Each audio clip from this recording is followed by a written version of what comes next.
Hello, hello, hello, my future travelers. Welcome. Today, I am going to answer the 10 most unusual and invasive sometimes questions that I've ever been asked about my life as a travel abroad house sitter. And I do not want to continue without apologizing to those of you who can tell time and saw that I posted that this go live was going to happen earlier this morning at 8:15. I did not push the save button when I came to change it because I wanted to attend something that I had already scheduled myself for this morning, and it was amazing. I will talk more about it in the end because it's something that will probably be so helpful to some of you, especially the ladies. All right, so I want to go ahead and get to it. The 10 questions, I have arranged them in order from 10 to 1 to kind of go by what's the most bizarre or invasive or just unusual to be asked. So we're going to start out right now with number 10. Do people really let me stay in their luxury homes for free?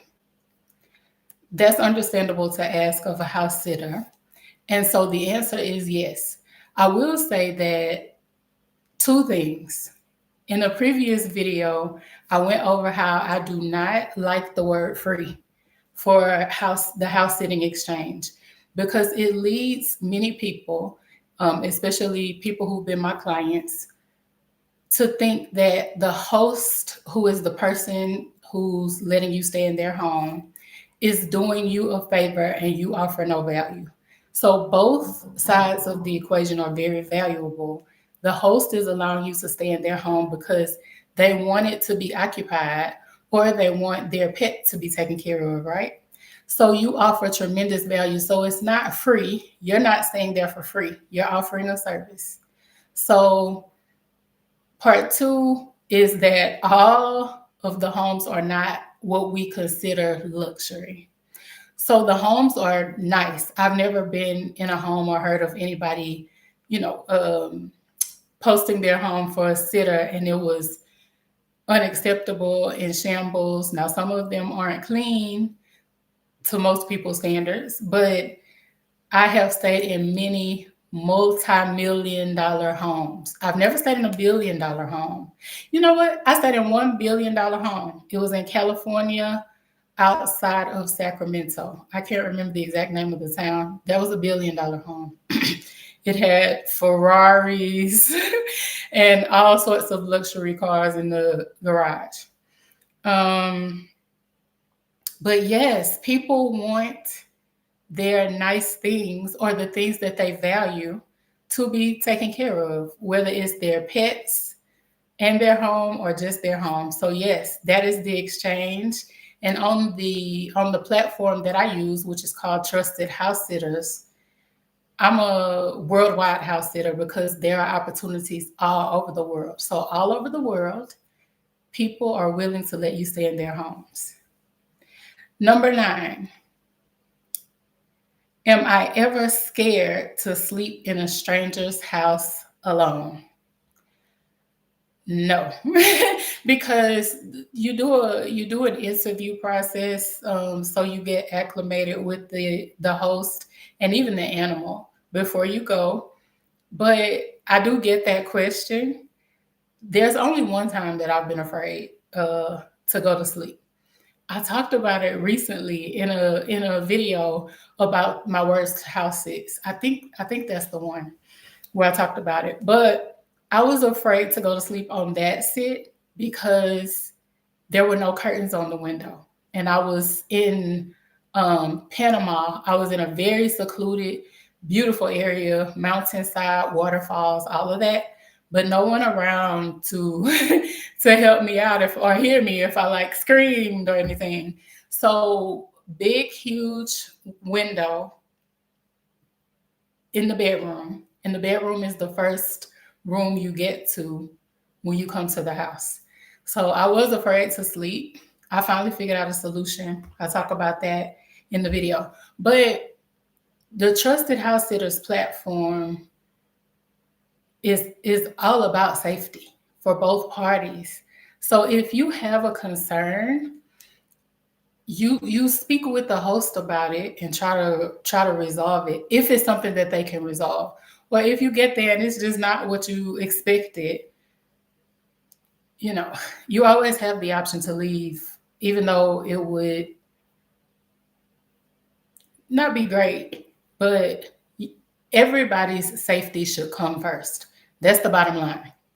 Everybody's safety should come first. Now, if you're a very timid person and you need protection in your own home, like you often feel afraid of noises and you're anxious if you're in a new surrounding, the house sitting might not be for you because you have to be adaptable.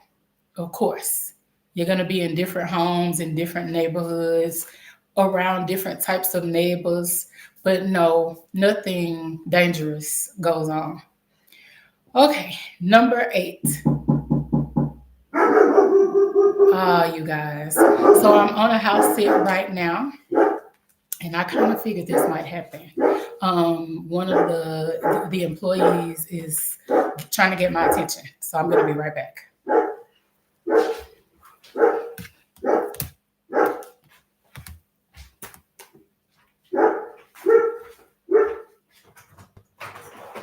Señor Manuel.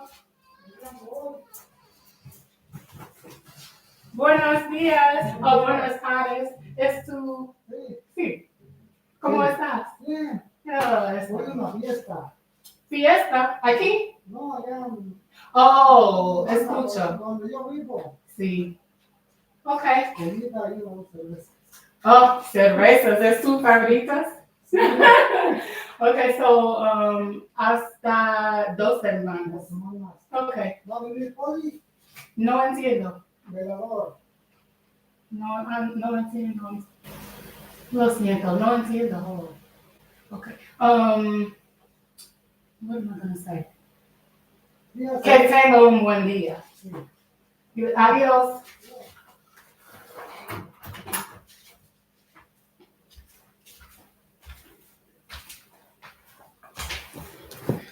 All right, you guys. Thank you so much for bearing with me through that. I know you heard the whole conversation.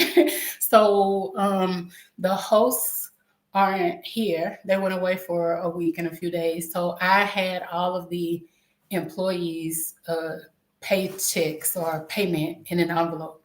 So that was that was the groundskeeper that comes every other Saturday.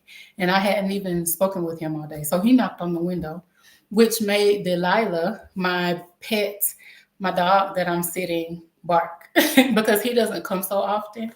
So Delilah barks at him. She was doing it all day. Whenever he would pass by, she barks at him. So she just came in. I guess she got attitude because he knocked and disrupted her relaxation on the porch. So thank you so much for your patience. Okay, so for number 8, I see that I have 2 number 8s. So you'll get a bonus. I'm just going to answer both. What do I do all day? I do the exact same things that I would do at home. So I do whatever work. When I started out, I was still working. No, when I started out, I was not working. Then I worked for a bit, 2023 to 2025. So I would do my actual work. I would, whatever you can think of that you would do during the day in your regular life, this has become my regular life. When you do this, it becomes your regular life. So you have to learn how to incorporate your regular routine into what you do. So today I'm going to do my laundry. Um, and I have a pet to care for. So I got up. She eats at 6 a.m. and 6 p.m. So I got up and I fed her. So your schedule is going to have to mesh with whatever your duties are at the house sit. So she is the sweetest and easy peasy. The only things I do for her or feed her at 6 a.m. and 6 p.m. And she wears a brace, a harness brace, because she's elderly and her hips are weekend. So I put her brace on, usually in the morning because she goes out. When I go out for a walk, I usually walk every morning and sometimes in the evening. She goes out with me and we walk around. I'm on a ranch, many acres of land. I don't know how many. So I go out and I don't even leave the ranch to walk. I walk her around, and that's my responsibility for her. Otherwise, there's a pool here. I'm welcome to use that. I can of course, I'm free. So when I'm not responsible for doing something, I leave and I go grocery shopping. I'm looking at my kitchen area because I'm in a casita and it's like one room for everything except the bathroom. So I wash dishes, I cook, whatever. Everything you would do at home, you do on your house sit. Everything that you feel comfortable doing, you do on your house sit. And then the second number 8, how do I overcome language barriers? This is not a bizarre question, so maybe I had meant to erase it. The only 2 languages I speak are English and Spanish, and I'm not fluent in Spanish. So if you guys heard me speaking with Senor Manuel, he was telling me something. One of the phrases he said I didn't understand, and I told him I didn't. He repeated it. I still didn't understand. So I was in a hurry to get back to you guys. If I hadn't been speaking with him, and most of our conversation flowed very well, I would have continued to ask him what he's saying. And most people, I am so in love, have always been in love with the hospitality of the Mexican people. And that's why I have this Mexican residency. And I don't know if I mentioned, but my house sit is in Mexico, in the beautiful town of San Miguel de Allende. So no matter where I go, I have never been to a country except in some instances in Spain when I was in Madrid in 2023. But most people, when I was in Vietnam, all over Vietnam, all of the countries that I've gone to there, and here in Mexico, people are willing to work with you. If you don't understand, they will speak the little English they know. They will act it out and become very animated, whatever it takes. So the key is patience. I consider myself a patient person. I have a limit, like we all do, but I'm mostly patient. And when you are patient with a lot of people are just naturally patient themselves. But when you are patient, don't get frustrated and overwhelmed. What do you expect? People are speaking to you in a language that you don't know.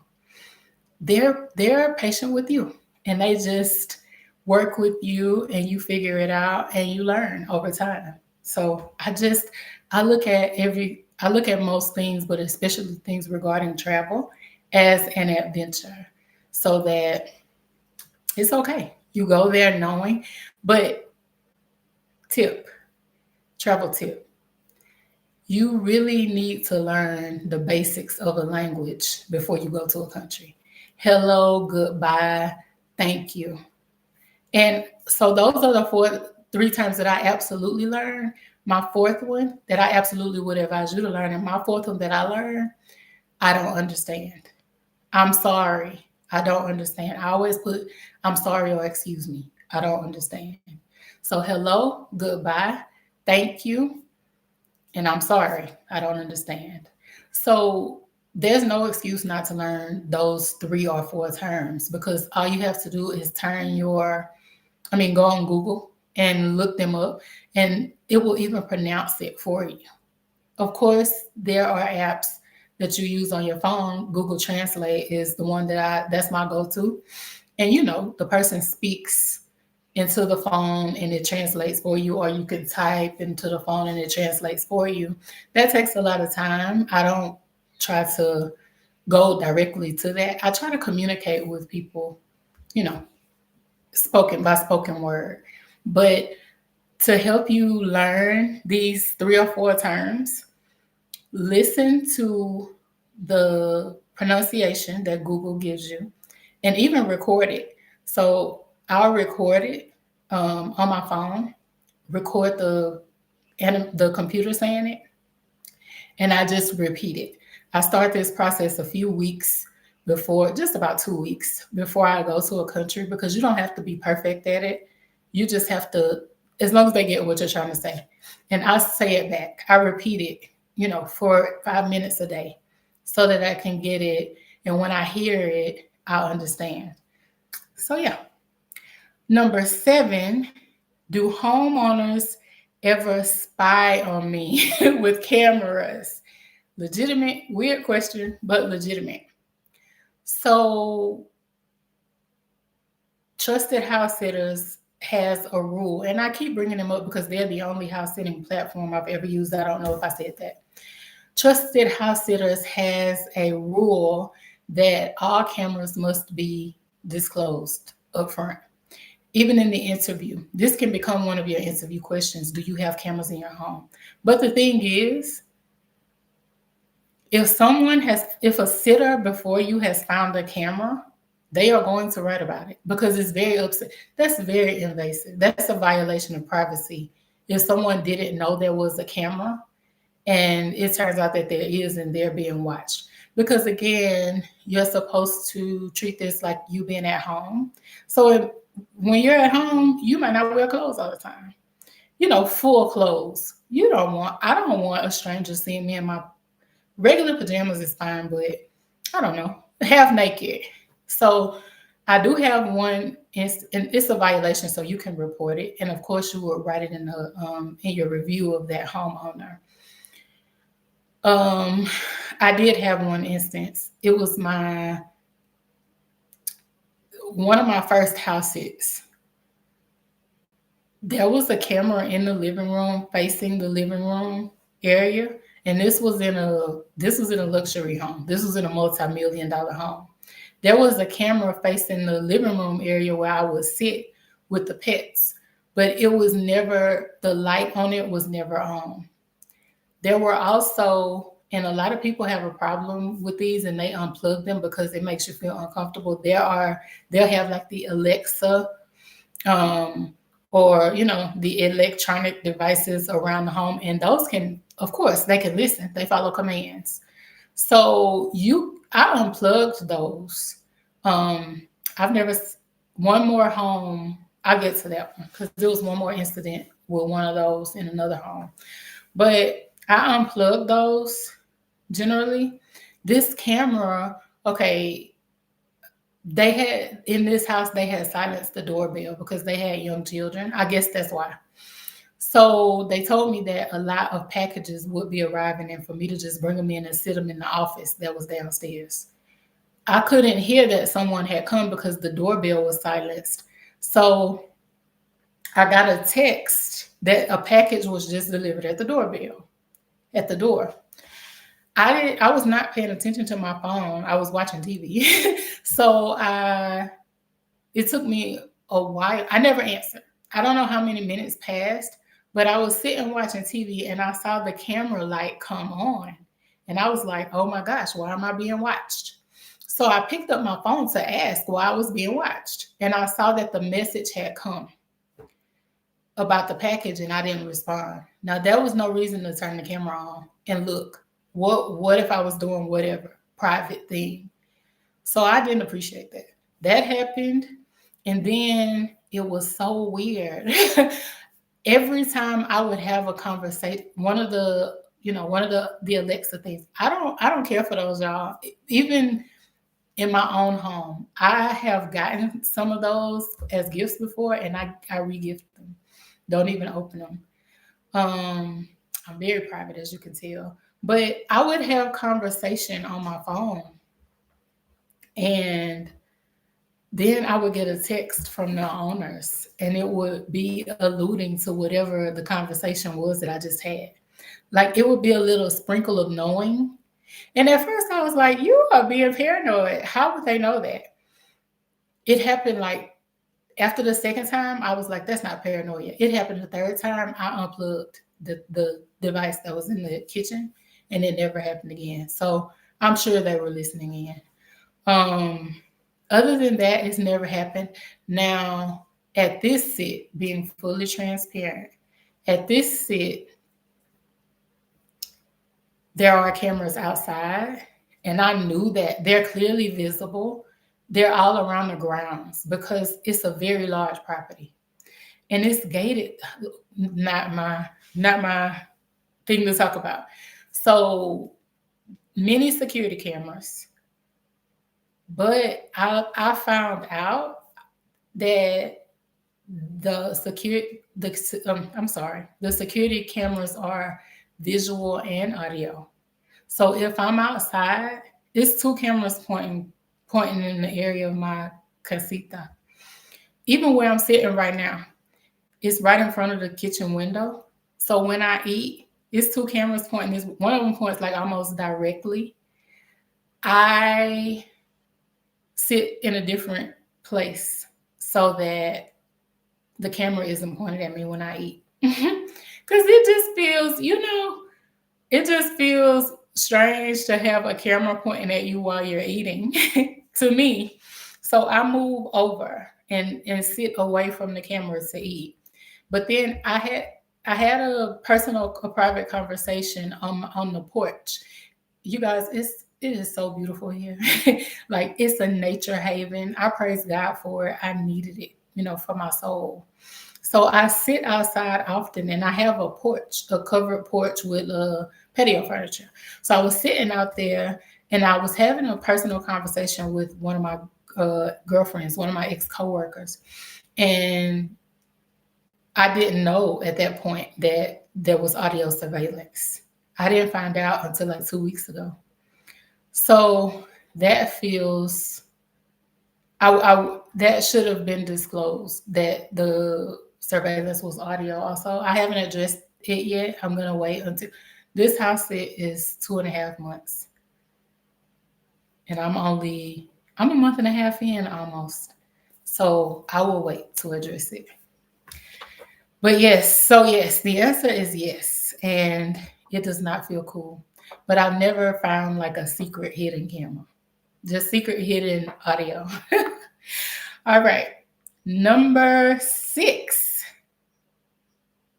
Have I ever walked into a house that was nothing like the pictures? No. The only way that's happened, the only way that's similar to that is that I have walked into a house that was very, very unclean. Very, very, very unclean. It took me hours to clean it to my standard. So, I mean, it was the same house, but in the pictures, it was clean. One thing I do appreciate about many people, I even saw this when I was selling, preparing to move from my house a few months ago, all this year. And I would go and look on Facebook Marketplace to get some prices to compare for how I would price my own item. Same thing there as on Trusted House Sitters. So it's a people thing. When people aren't clean, I don't know if they don't know they aren't clean or they just say, take me as I am. And I'm going to go with the latter. They just say, take me as I am. Here's my house. I don't have time to be, putting on fronts. This is how it is. And I was surprised because it was people selling bedroom suits. That's what I was looking at primarily. If you're selling a bedroom suit, but your house is, why would people want to sleep on your bedroom suit and mattress if you're selling your mattress with it? But the people who don't have clean homes, they have all of their clutter out in the pictures on Trusted House Sitters. So just don't pick one of those. I never pick one of those. Never, ever, ever. All right. Number 5. We're halfway there. Do I have a number 5? Okay. What if the pets don't like me or bite me? If a pet has a tendency to bite people or to be aggressive, it's listed in the description for the sit. And this is because no host, I guess I should emphasize, at the end of a sit, you give the host the review, and the host gives you a review.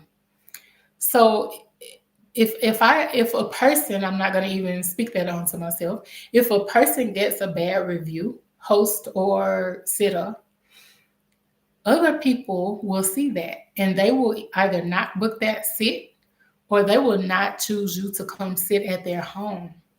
So people are very careful about disclosing information so that they don't run into any problems in the future. Or imagine if there's an aggressive pet and you weren't um, ready for it. You weren't prepared. You had no idea, and you panic, which rightfully so, and you have to go to the hospital. If you get bitten, you might have to get a rabies shot. I mean, this could turn into a really big deal, and it could turn costly. There's liability if someone's pet bites you. That person is responsible, right? So nobody wants that. So I have never taken care of an aggressive pet. I'm not gonna sign up if I see, cause like some posts I recently saw, only apply if you're familiar with leash training. I don't even know what leash training is. I mean, in my imagination is, I think it was called leash training, but whatever it is, I don't know about it. And they were like, if you don't know about it, they would prefer somebody who knows about it, but they will teach you. No, no, no, no, no. So Tina just doesn't take on aggressive pets. Now, I was thinking as I've been speaking, a cat that I sat, it did it bite? It didn't, like, it was very particular, and either it bite me or I think it scratched me. It like right quick, and I had a scratch. It scratched me on this wrist. It did the honor like that all the time. It started to warm up to me, and so, but I didn't realize it was so, you know, hot and cold. So after it started warming up to me, I pet it one morning and it didn't want to be pet. I didn't know it had moods like that. That's the only one time, but it was not a big deal. It didn't draw blood. It just was a scratch. But of course, again, if you don't feel safe, if an animal's behavior is different from what the host explained, and it's too much for you, you do have the option to leave. Also, there's a particular star you rate on a 5 star. You have a 5 star rating system on Trusted House Sitter. So there's a particular place. I can't remember the verbiage, but there's a particular 5 star wording for, like, was the animal's behavior accurately described. So yeah, never happened to me though. I've never heard of it happening to anyone actually. Number 4, if something breaks, do I pay for it? I had one instance where the pet owners told me 2 huge dogs, very big. I don't remember what breed they were, but 2 big dogs in the house. They like to play with a ball. They like you to throw a ball and they want to run and get it. So it was in the living room, open area, and then it's a long hallway. So I was told to throw the ball down the hallway and let them go get it and bring it back to me.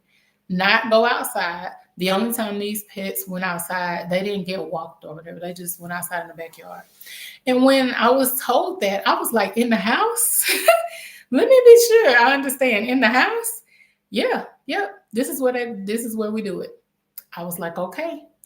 I threw the ball and one of the dogs ran into this shelf with a lot of glass on it, with a lot of decorative glass, like glasses, memorabilia, and like souvenirs. Souvenirs.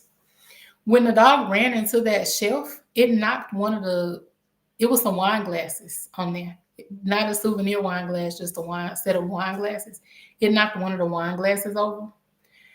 I let the owners know about it, and the wife made a really big deal about this glass being broken.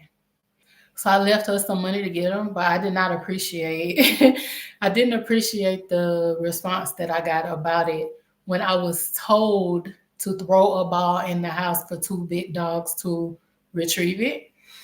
So that's the only time. And she never said, I want you to pay for it. But I was like, this is one of my first few house sits. I was like, lesson learned, Tina. Lesson learned. So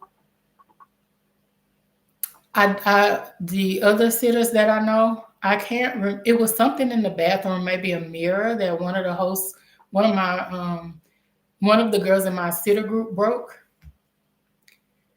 and she replaced it. The owner was like, "Don't worry about it. It's fine," but she replaced it. So it's up to you, and I guess it depends on how it happens. But I don't know if anybody would demand that you pay for something unless it was extremely valuable. Or you didn't have any business messing with it in the first place, right? All right. We are down to the top three, y'all. Number three, do people think I'm rich because I travel all over, because I travel all the time, all over the world? Sadly, the answer to this is yes. Um, when I was writing this question, it's still, as you can see, because my mood changed a bit, it's still a bit tender. So I was speaking with a family friend Sunday, like this past Sunday, less than a week ago. She came right out and she said, I think you're rich. Mid conversation. We have been talking. I hadn't spoken with her in years. We text back and forth. Of course, she's older. Not of course, there's no way for you to know that, but she's older, probably 20 years older than I. We text back and forth, but we had not conversed in a long while, maybe like a year. And mid conversation, we're just having casual conversation, catching up about everything. She was like, she knows that I travel, but only if she texts me during one of my trips and something leads me to mention it. No, that rarely ever happens. She found out from a mutual relative that I was traveling. So she was like, I think you're rich or at least wealthy. Oh, I felt so disappointed that she said that because, and that's one thing. And then another thing that happened in 2023, I was actually on the sit where the cat scratched me. And hold on, Delilah. One of my old classmates actually texted me and she was inviting me to something local. And I had to say that I was out of town. I didn't say what I was doing or anything, but I did say, you know, I said I'm in California and so I won't be able to attend. That's all I said. And I think she was like, how long are you going to be there? And I told her it was going to be for a while because I had two consecutive sits in Sacramento area. The one that I referenced earlier at the billion-dollar home, and then this one. So I'm gonna have to I'm gonna have to get up again, you guys. I'm sorry. The dog wants to go outside and she'll start barking if I don't let her out. Excuse me. Oh, I can keep talking. So one I said that right, that I was not in town. And she said, okay. Weeks later, she texted me. We are not very, I was very close. Our moms were very close, and she was very close with my mom. So we were cool like that, but we weren't in touch often. As a matter of fact, since high school, I had seen her twice since high school. Once at a high school reunion, and another time we met up because she moved to Dallas finally. And she had always wanted to where I live. So she and her husband, I asked them if they wanted to meet up, and so we met up at this trail, this walking trail in a park, and we walked for a few hours. and I'm a nature lover, so so that's my ideal fun, right? Okay, so that's to put in context that we were not close. Like we have a history, but we were not close. This was in 2023. My mom had just died 2 years and a couple months prior.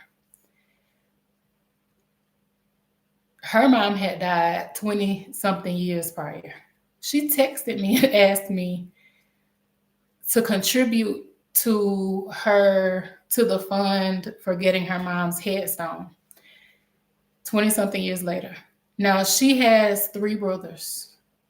I have one brother, and my brother does not contribute like that. She has a husband. I do not have a husband, but I have a child. So a single mom, my child was very much was an adult then, but a single mom, my mom just died. She has never asked me. There's no way for her to know. My mom is she did not come to the funeral, and where my mom is buried, she would never know to go how to get there. So she didn't even know if my mom had a headstone, to my knowledge.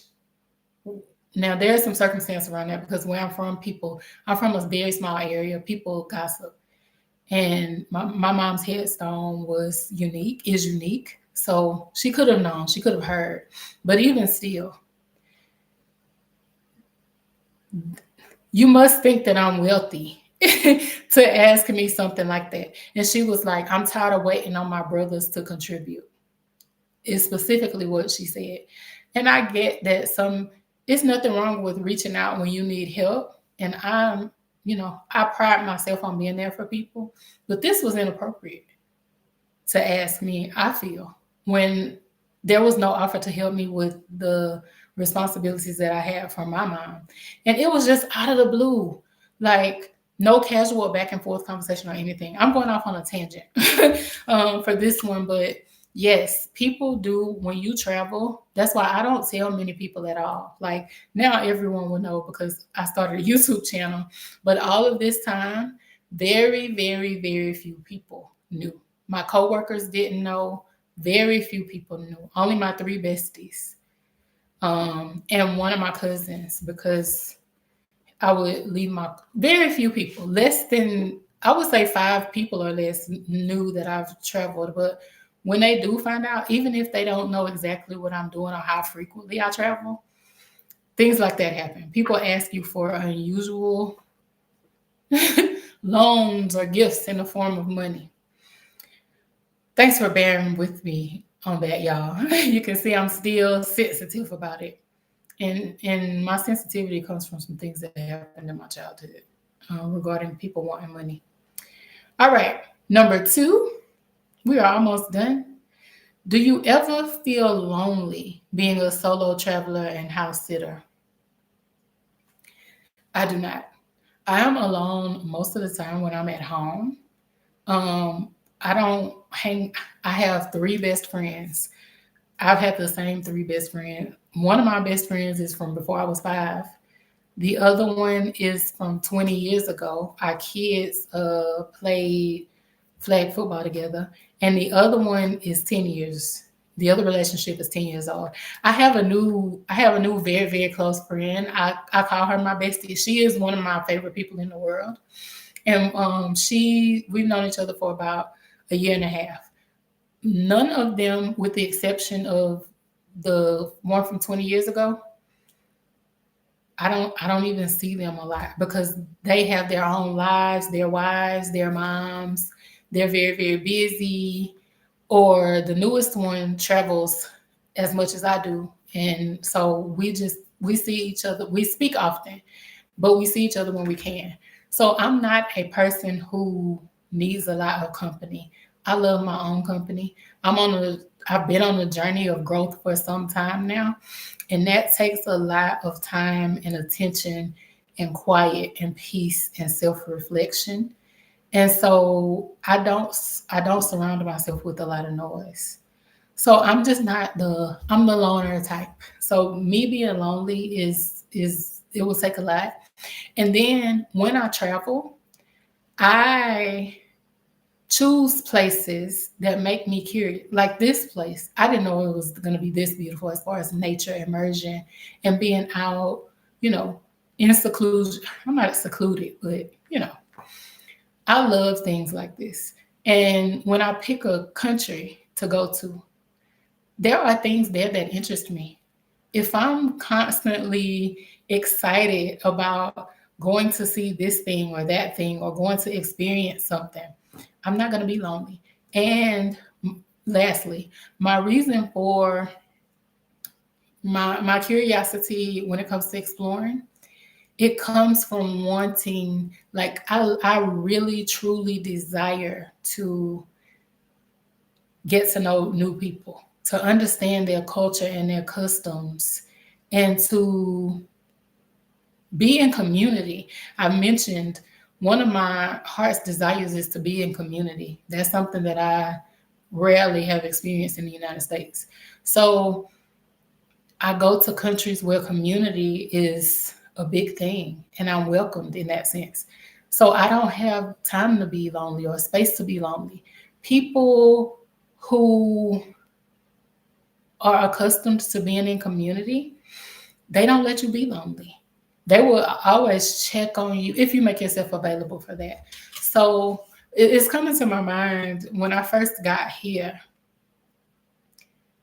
I got a migraine. I'm like, I don't want to share that, but it's not that I don't want to, but I got a migraine on my first night here, and I always bring migraine medicine with me, but I just knew I had it. I bought a new bottle, didn't have it, so migraines just intensify the longer you let them go without treating them. So it came on at like 11 p.m. So I had to go all night with no medication. I still have here.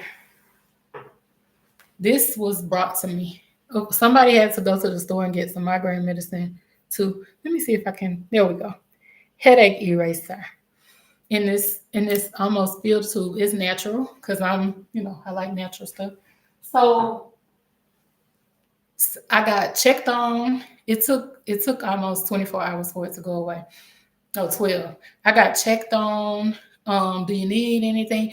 I, I got some tea, a whole canister of tea that I can see now brought to me. So when you choose environments that foster community, you know, you're not gonna be lonely. And we're down to number one. I'm looking at the time. We're down to number one. How do I handle dating or relationships when I move so often?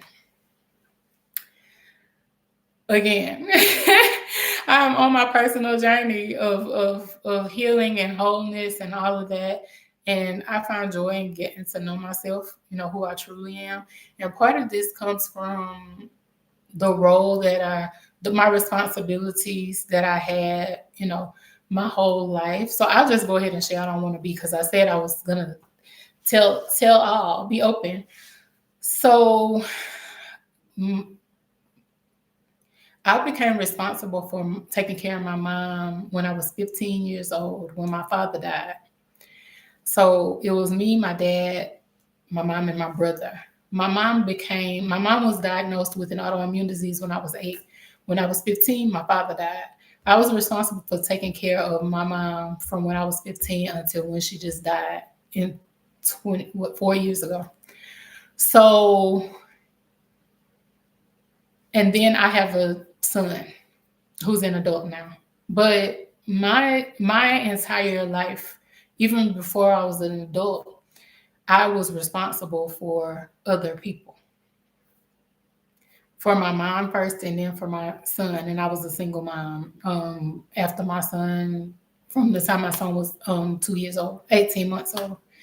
So I am in the process and I'm at the end of it. I've grown a lot in this process, but I am learning who I have had to develop, a new identity because I've never known me just as me without being responsible for somebody else, without putting other people first and all that.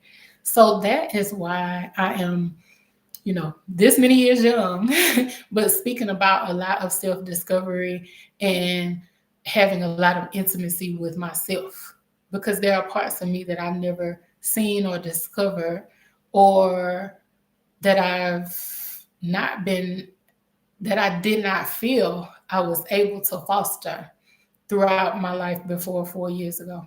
So that's the journey that I'm on. However, I do date.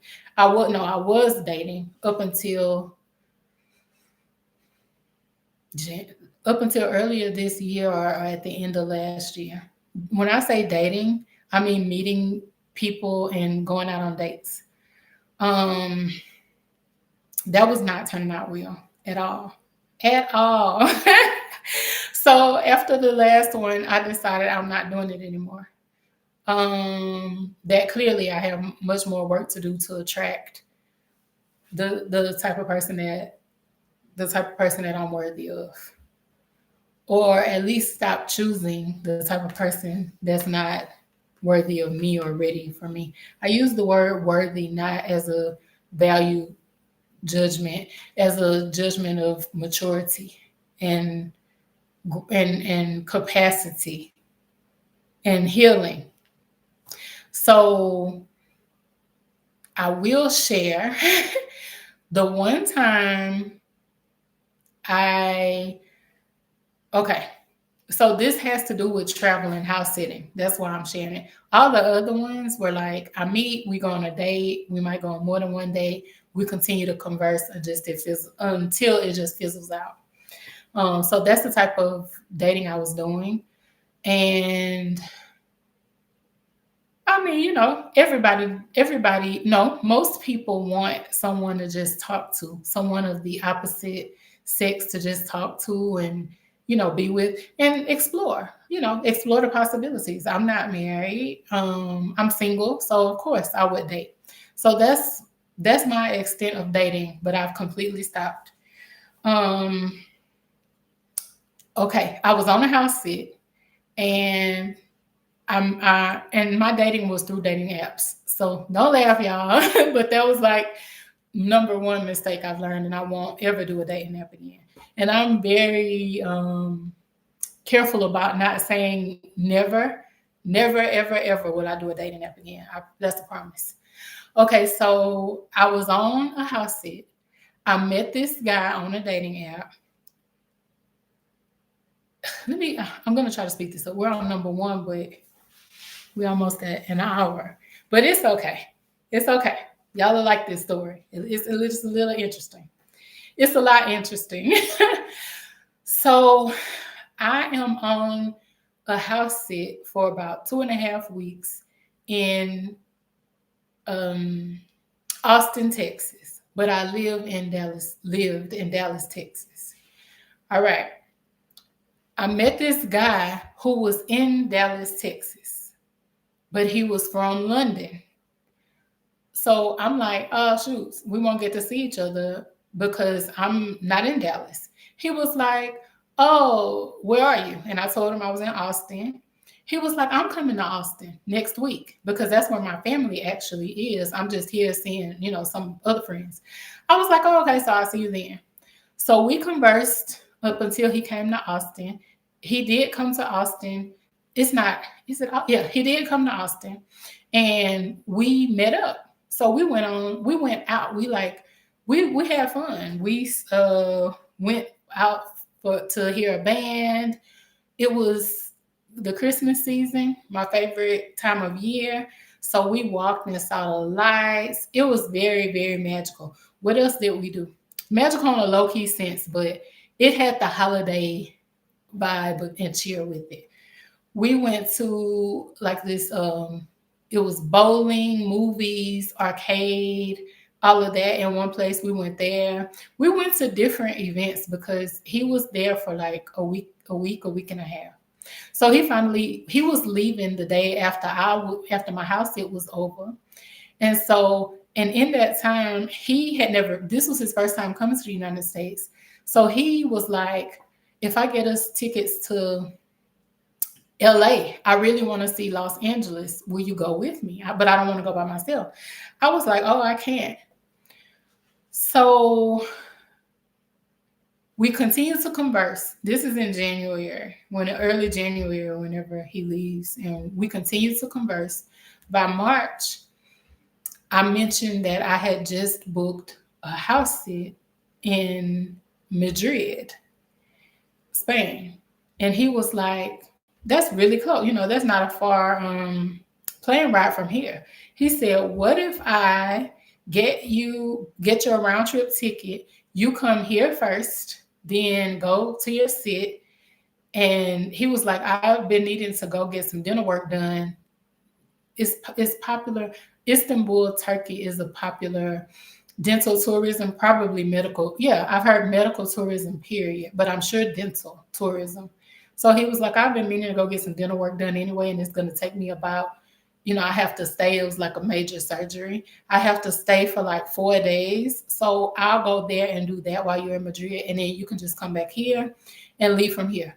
And I'm like, oh, cool. Very, very cool. I'll do it. And of course, I liked him. We had been conversing for, the 3 months.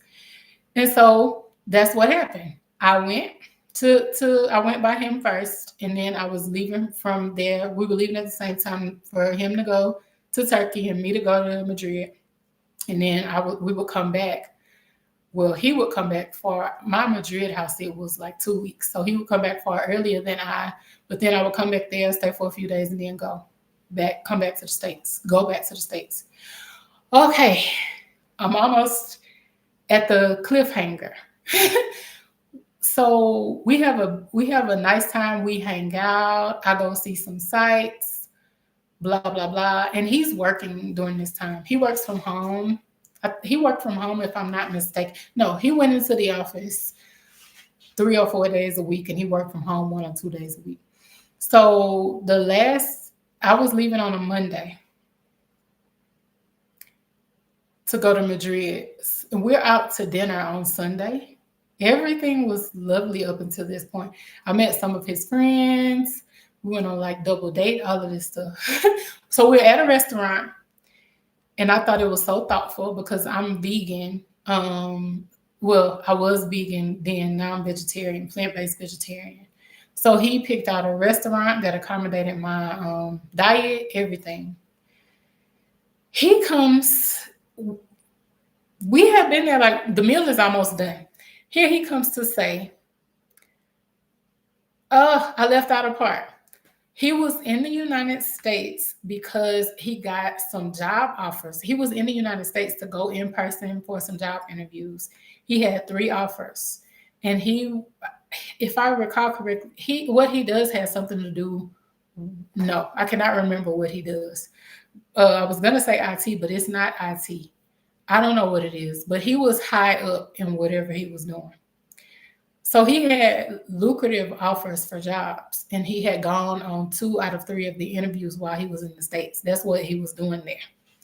And so he was clearly planning on moving, which was one of the things, moving to the States, which was one of the things that made getting to know him worthwhile, because it wasn't like at some point one of us was going to have to decide who was going where or whatever. He just was already going to be in the United States. So he explains how he came to London for college when he was 15 or 16, and he didn't have citizenship then, of course. So I don't know if it was him. I cannot remember this part of the story. I don't know if it was him or his parents connected him with some guy who would give you fake documents that said you are a citizen so that he could get financial aid for his college education. He did this, and he got away with it in year 1. So he kept doing it. He did it 3 years. In the 3rd year, he got caught. So he had been collecting financial aid wrongfully, fraudulently, deceiving the government for 3 years, filling out the paperwork and using this fake ID that said he was a citizen of Great Britain when he wasn't. So They finally caught it, came to his house. He got arrested, and so it's a felony on his record, right? A felony for a crime against the government. So he says that the first he tells me this, which I'm like totally, totally caught off guard, like totally. So he says that the one of the three job offers that he got was rescinded because when they ran his background check, they found this felony. And of course, he needed a company sponsor. Now, by he worked out whatever. He said he didn't serve jail time. He just got a fine and whatever. But it was still on his record.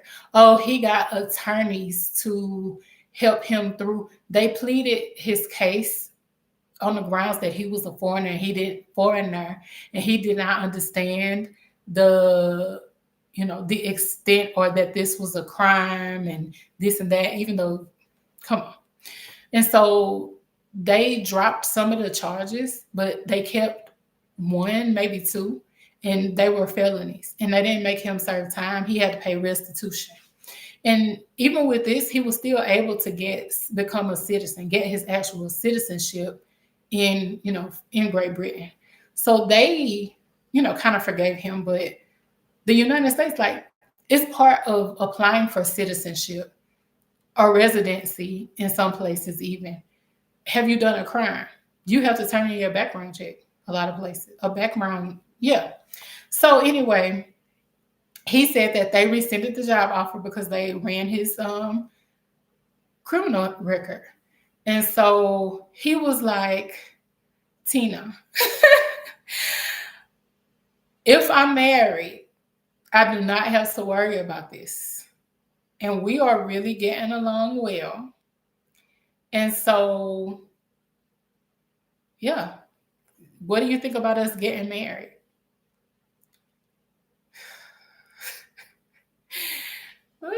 So I'm abroad, about to go on my house sit, and I'm where he is because I was going to be nearby on the house sit, and I met him while I was on the house sit, and this is what happened. He was like, "Don't say anything now. Just take some time to think about it." And while you're away in Madrid, and when you come back, we'll talk about it again. And I'm just sitting there like totally baffled. I didn't say much, of course, for the rest of the night. So I go to Madrid a few days into my trip, maybe the following week. We didn't speak much because I really didn't know what to say. I mean, I knew what my answer was, but I was just so caught off guard. And I knew that he had planned the delivery of the message for the day before I was leaving because he knew it was nuts. So he asked me, after a few days, have you had a chance to think about what I asked you? I was like, I'm still thinking about it. And that was that. And he couldn't speak a lot of the time anyway, because even after his surgery, even after his oral surgery, it took him some time to heal. So yeah, no, that was my last Triad International. Now, again, I have gone on some dates in the States after that. And I mean, clearly, you guys, I said no. It fizzled out. Of course, after that, our communication became less and less, all of that. And I just let go. He even had gone as far as to plan. He was like, you don't have to have the paperwork. We can just go to. So when you have citizenship in Great Britain, you also have citizenship in Northern Ireland, if I recall correctly. And he was like, we can just go to Northern Ireland and get married because there's not a lot of red tape there. So apparently this is a thing that people do. And so he had mapped all of this out in his head, which was very likely the plan from the beginning, even before he had gotten um, turned down by the first offer. He probably anticipated some kind of issue and was in the States looking to meet somebody American. So of course I said no. That was that. So I don't know. I've heard of, I don't know any personally, but I've heard of some women who date where they moved to. A girl who's in my circle, but at a distance. I don't speak with her directly. She came to Mexico. She met her guy here in Mexico, a Mexican citizen, and they're married and they do just fine from what she says. So it's certainly not impossible, but it's not my priority. And especially after that, after that experience, dating is just difficult anyway. So dating is very difficult in the country that you're from, where you know all of the nuances and the etiquettes, and you can interpret what certain gestures and such mean. It is difficult already, right? You have to be really dedicated to be willing to go through all that it takes to make the sacrifices of learning somebody else's culture through the language barriers, through the all of the nuances that come with being so unfamiliar. So it's not for me at this point. At this point, it's not for me. Will the switch turn back on? Because it happens. Of course, at some point I'm going to start dating again. Of course. I look forward to it. I'm excited about it when that season comes. I don't miss it right now. But I I would have to be very, very careful about the things that I just named when it comes to intercultural dating. All right. We made it through all of them. I hope you enjoyed that dating story. I have never told, very few people know that story. And some of these questions on here, I don't answer when people ask me. But I am telling all today. I hope you enjoyed it. Whatever questions or comments you have, I welcome them. And I will see you next time. Bye bye.